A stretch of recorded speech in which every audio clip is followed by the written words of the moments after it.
Hello दोस्तों, तो कैसे हो आप सब लोग। आप लोग क्या अनसुनी कहानियों के शौकीन हो?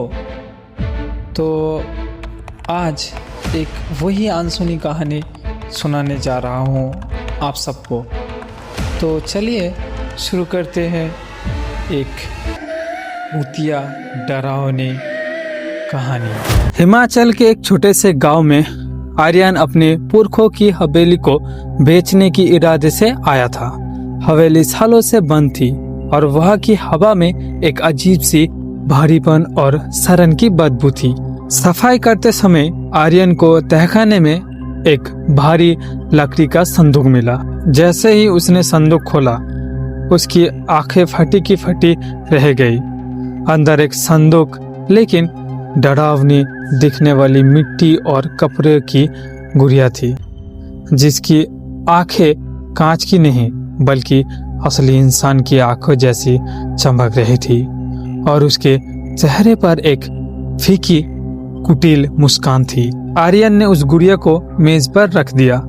उसी रात जब वो सो रहा था, उसे किसी के चलने की आवाज आई, टक टक टक, जैसे कोई गीले पैरों से फर्श पर चल रहा हो। उसने उठकर देखा तो कमरे का दरवाजा खुला था। वो गुड़िया जो मेज पर थी, अब फर्श के बीचों बीच पड़ी थी। उसका चेहरा अब खिड़की की तरफ नहीं बल्कि सीधे आर्यन के बिस्तर की तरफ मुड़ा हुआ था। आर्यन को डर महसूस होने लगा। उसने गुड़िया को उठाकर वापस संदूक में डाल दिया और उसे ताला लगा दिया। लेकिन आधी रात को फिर से वही आवाज आई। इस बार सिसकियों की आवाज थी, मुझे बाहर निकालो, मुझे बहुत ठंड लग रही है। आर्यन की आंखें खुली।